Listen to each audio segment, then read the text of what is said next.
Hello and welcome to a new edition of Bengal Magazine. My name is Jeff Ventura, sitting in again this week for Tom Kohler. On today's show, we're joined by the boss, the Director of Athletics, Jerry Boys. In our second segment, we'll talk to a pair of All-Americans, Jazlyn Porter, a junior from Niagara Falls, New York, and Jazmin Dunham, a senior from Rochester, New York. And in our final segment, we'll talk women's lacrosse with first-year head coach Lindsay Abbott and junior attack Sarah Lorusso, who hails from Lakeview, New York. After a short break, we'll come back and talk to Director of Athletics, Jerry Boys.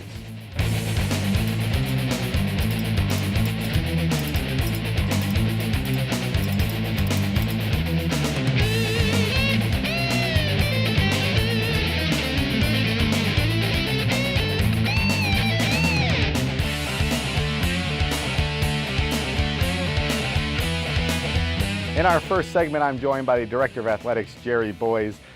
Coach, welcome to the show. Coming off a fantastic winter season for our sports teams, the first time that all four of our team sports qualified for their respective playoffs, and then a fourth SUNYAC championship in indoor track and field. Talk about your feelings as the boss as you watched our teams progress through those winter seasons. Well, probably, Jeff, it's a great deal of pride to be the athletic director here at Buffalo State, and to have our student athletes and the staff that I have with coaches and the support staff in intercollegiate athletics. It all adds to this great success that we are having here with our sports teams, and setting a little bit of history as we move along with this. So it's just, for me to be able to sit back and watch the fruits of the labor, you might say, and to see our student athletes having a lot of fun is what it's all about. A great deal of progress within athletics, and one of the things that our viewers are probably familiar with by now is the move back into the newly remodeled Houston gym. We're fully settled into the facility, and we're starting to see how our students are utilizing that facility, our student athletes and our student body as a whole. Talk about the impact that beautiful new facility has had on everything we offer, from athletics to recreation and intramurals. Well, Jeff, it's just, number one, it is a beautiful facility. And in today's competitive recruitment, facilities are so important. I'll always contend that facilities don't win games. Good players and good coaches win games. However, from a recruitment standpoint, they go a long ways to winning games, because our student athletes, parents are so attentive to facilities today. So it's been a huge boost to us and I hear from the parents and from our own student athletes and prospective student athletes as they come in to look at our facility, that they now, as they compare that to their other institutions they are visiting, we stand out. So it just helps so much with the current students and prospective student athletes who are looking at Buffalo State. Because it is all about recruitment, and then it's all about the experience that our student athletes have at Buffalo State, that what it's all about. And this facility lends towards both. So it's great to be in. To be out of it for about 21 months was well worth the time. To move back into virtually a new facility within old walls. It really is a brand new facility, and for those viewers who haven't been back in a long time, we encourage them to come, and certainly won't recognize what they see. In terms of facilities continuing to move forward, and some of our viewers are familiar with a long time push for a new stadium, but where we haven't been able to achieve that just yet, we've really have a piece in place that's transforming Coyer Field, and that's the new press box that's being built, really creating a stadium feel out there. Talk about that project a little bit. And when it might be expected to be completed. Well, Jeff, we're very excited about that, for those outdoor sports to have that new press box. About a $2 million project, with the completion date to be really kind of the end of April, maybe into May a little bit, but certainly all set and functional come our fall sports for this year. So that's a huge addition, aesthetically, and functionally, for people like yourself, as you know, Jeff, with our media people and sports information people, and just presents, as you say, kind of a little bit more of a stadium feel for Coyer Field. So just another great addition to our athletic facilities. And beyond just the working press, it will also be a hospitality area for a couple of different groups. If you can talk about who else might be using that facility.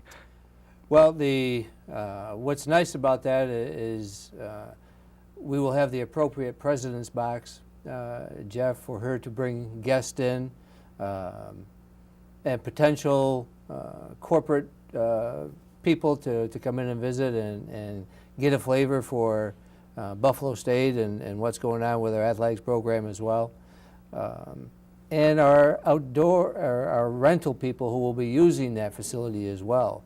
It now provides a very viable venue for our Section 6 playoffs and those types of things that we just really couldn't offer in the past. And it really changes the skyline, if you will, of that side of campus coming off the 198 on Grand Street, and it has really dressed up that side of Jeff, campus. I'm glad you mentioned that because I think that's a huge piece of that for people to drive by and see that facility now is going to stand out. Another point of pride is the student part of our student athletes, and a proud week for us in athletics. On Tuesday, we held our annual Student Athlete Academic Luncheon, where we honor our scholar athletes who have been at Buffalo State for at least 3 semesters with a 3.0 GPA, 92 honorees. Talk about that event and the importance of that event to you as Director of Athletics. Well, Jeff, as you know, we have a lot of events that take place within the department, and that's one of our most special ones because it focuses on the student aspect of that title student athlete.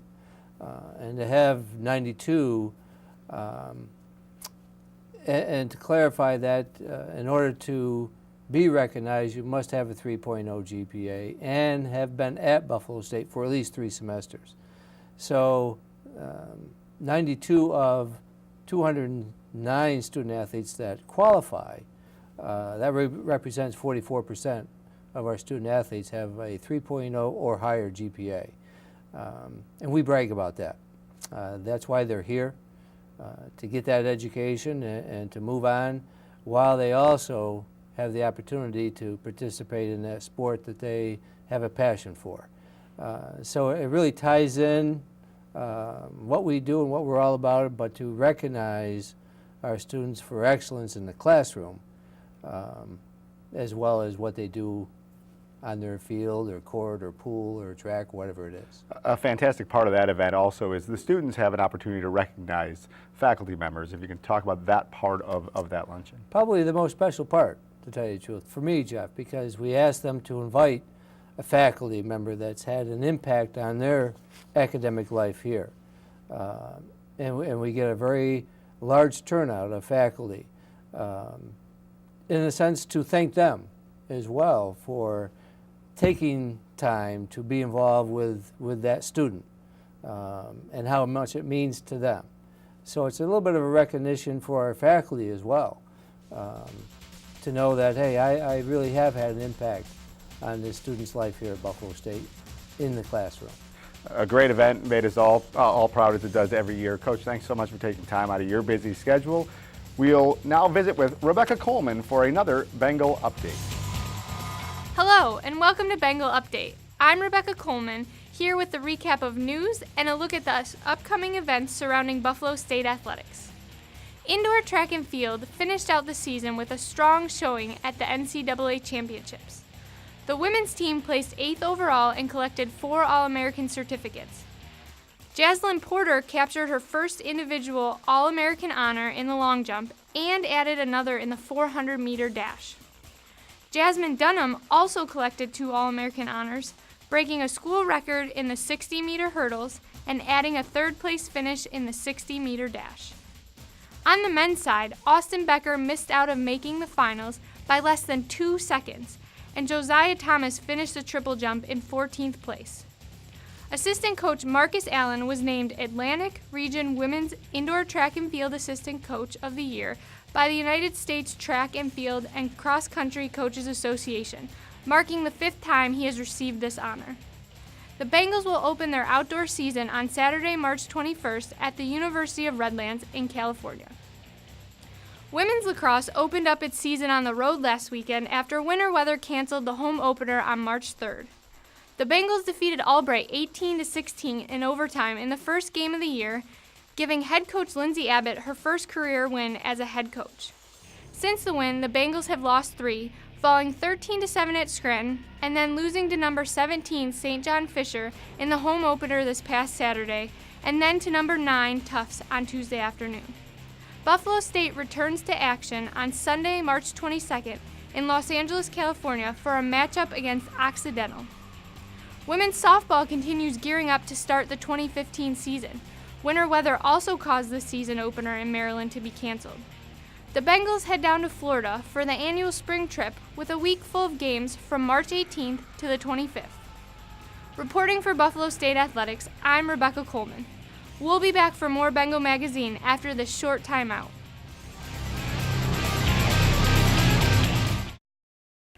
I want to point out our Tim Hortons Buffalo State Athlete of the Week for this week. Women's track and field athlete Jazmin Dunham, a senior individualized studies major, added a pair of All-America certificates this past weekend at the D3 National Championships, becoming the most decorated athlete in Buffalo State history, bringing her career total to 8. Dunham finished as the runner-up in the 60-meter hurdle. She broke her own school record with a time of 8.50 seconds. She also earned All-America honors, placing 3rd in the 60-meter dash and finished 12th in the 200-meter dash. Jazmin Dunham is your Tim Hortons Buffalo State Athlete of the Week. And it just so happens Jazmin Dunham is joining us in this segment along with fellow All-American Jazlyn Porter. Ladies, welcome to the show and congratulations on a fantastic weekend, both two-time All-Americans. A great indoor season really from start to finish. So I want to rewind before we talk about nationals. The team won its 4th SUNYAC championship in 7 years. Your second as a member of the team. Your first time experiencing that team championship. We talk all the time about track and field as such an individualized sport, yet you're part of a team too, looking to accomplish a common goal, and on that weekend you pulled that off. Talk about what it was like to win this championship again as a member of this team.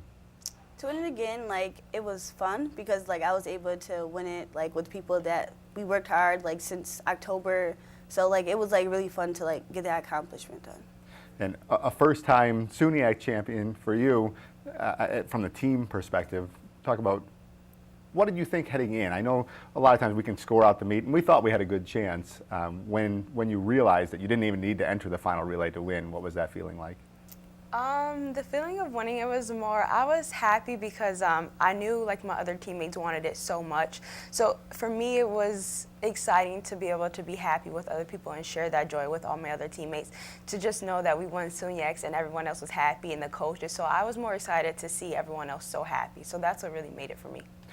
A different type of championship for the team this year, and that the depth was there. We dominated so many different events with 1st through 8th place finishes rather than just everybody at the top, or a few names at the top. And then go on the next week to win ECAC championships for the first time in school history. A very different meet, competing at the Armory in New York City. Talk about the experience of competing in such a prestigious venue and then winning the championship there. I actually liked it because it's a bank track. So I really liked running the 200 on that. And then me and Jazlyn, we teamed up together and did the 4x2. So it was really fun. I liked it a lot. And then setting a school record in the 400, winning the championship at ECACs, again, on the bank track. Talk about the experience running on a bank track versus a flat track. Explaining it to somebody who might not understand the difference. Well, for a bank track, I don't know how to really explain it, but sometimes when you're running, you get more of a downhill, so it helps you go a little bit faster. So compared to a flat track, most of the time your times will be faster always on the bank track, but they'll convert it for you. But I enjoyed running the 4. I felt good, and my coach told me before, he was in order for us to win this meet, you have to win the 4. So I didn't know if it was possible. I didn't know the times of the other girls, but I just went in and I was patient and I just finished strong. So, and plus running the 4x2 was really, really exciting.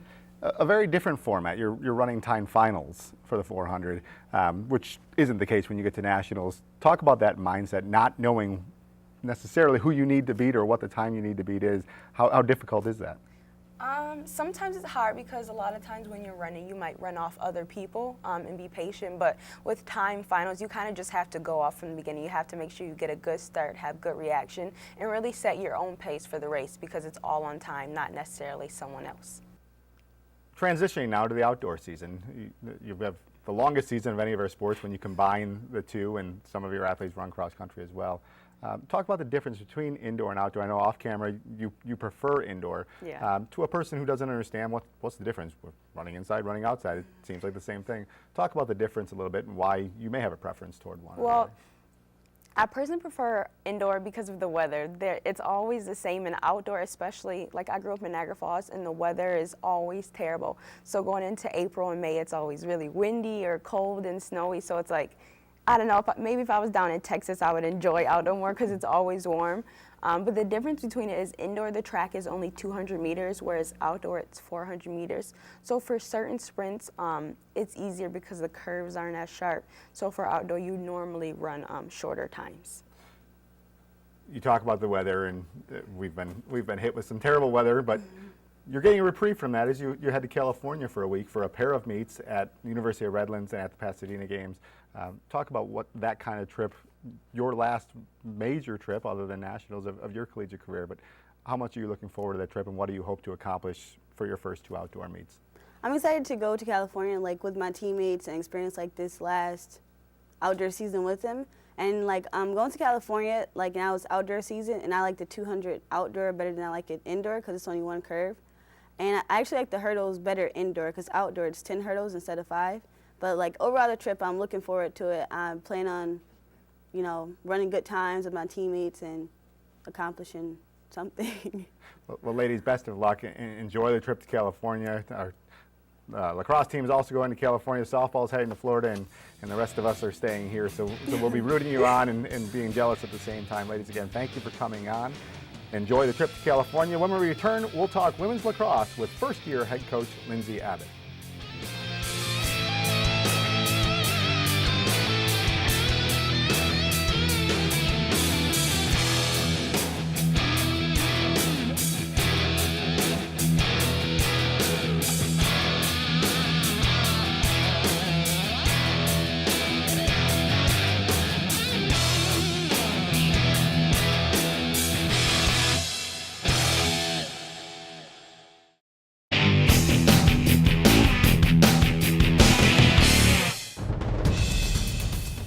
Welcome back. In our final segment, we're talking women's lacrosse for the first time this season with first-year head coach Lindsay Abbott and junior attack Sarah Lorusso from Lakeview, New York. Ladies, welcome to the show. 4 games into the season. We're going to talk a little bit of preseason first. You were hired late in August, so first year with the program. And the spring sports are tough. They start obviously in the spring, so you have all fall, but then you start practicing as soon as school returns and don't play for at least a month. Added the weather on top of that, you're inside for a long time. Talk about your goals for this preseason and how did preseason go for you and the team? Yeah, we did end up having a pretty long preseason because of the weather. I think we tried to incorporate some cross training a little bit to keep everyone interested and engaged. It was tough being in a gymnasium practicing. We did a lot of stick skills and the fundamentals of the sport. And I think it did set us up for a little bit outside, but we really wanted to get on the field as quickly as possible. And by the time that we did, I think we were just itching to get out there. And it was good to finally get out in the field and have some live play. Talk about what are you trying to instill in this team to put your signature on the team? A few new players, but largely a group that was here last year under a different head coach. And anytime there's a coaching change, there's some sort of transition period. What is Lindsay Abbott's style of lacrosse for this team? Yeah, I think having 9 seniors, they've really bought into my system, and the biggest thing was coming in and finding that trust, and having them trust me and believe in me as a coach and a former player in the game. And I think that they really did. I think they bought into the system, and they're working hard, and each game is slowly getting better. So that's exciting to see.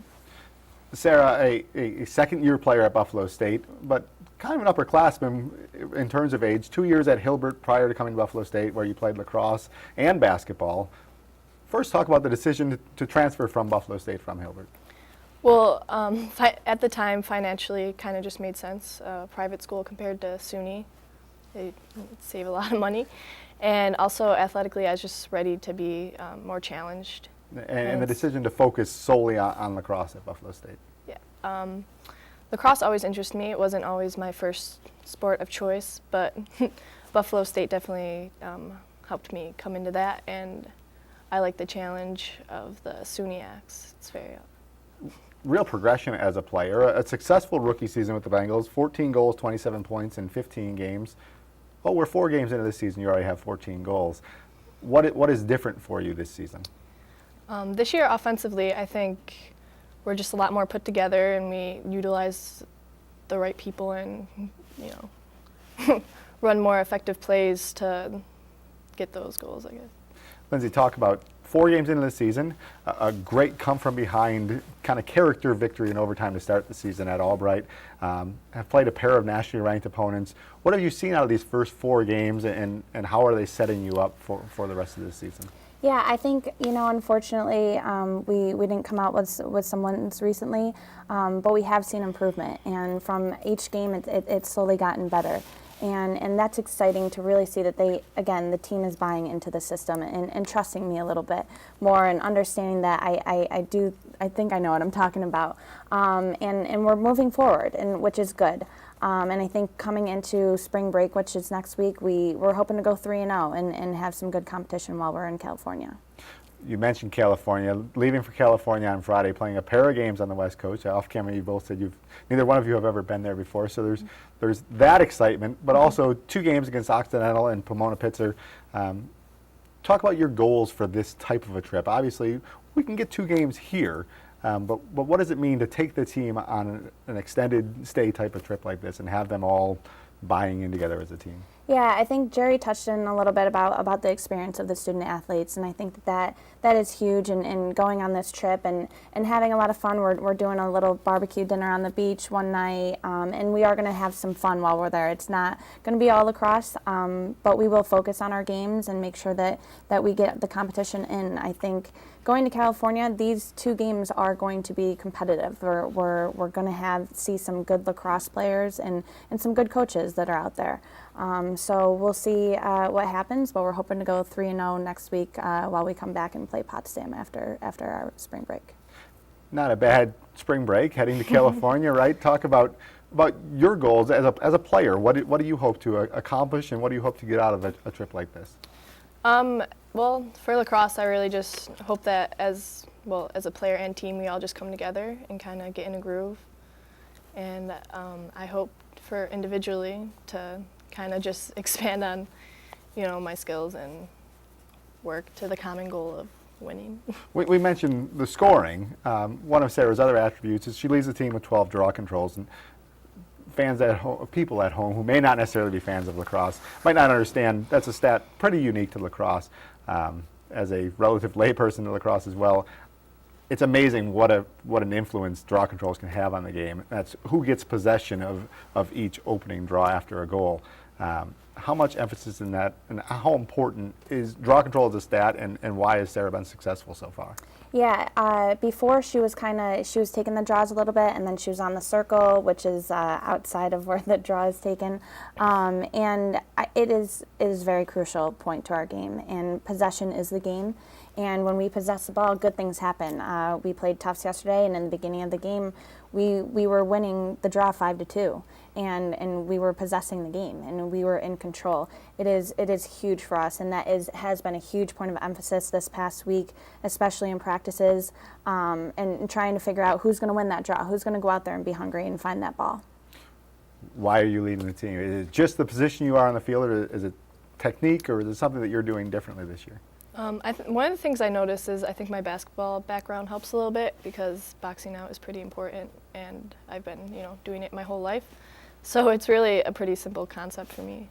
But you talk about spring trip, and we just have less than a couple minutes left, but SUNYAC is a very strong and really there's a lot of parity now, which didn't used to exist in the conference. Talk about our goals for once we do get into conference play when we get back. Yeah, I think I'm excited that spring break will set us up for it. We do have Potsdam right when we come back from spring break. Like I said, we're going to have 2 competitive teams that we're going to be able to compete against, and it's going to be pretty even, I think, going out there. We played 2 nationally ranked teams already that hopefully set up for a very competitive SUNYAC challenge. We have one team that's number 2 right now, Cortland, and they've been coming out with some pretty awesome wins lately. So we got to make sure that we're on top of our game and ready to go. a Cortland alum saying this, of course. Ladies, thank you for coming on the show. Have a great trip to California. The next home game is a makeup game, Tuesday, April 2nd against Allegheny at Coyer Field. So I'll be there, and hopefully many of our viewers will be there as well. Again, have a great trip to the West Coast. That'll do it for this edition of Bengal Magazine. Thank you as always to our crew and instructional resources. We appreciate your watching. We'll see you again in 2 weeks for more Bengal Magazine.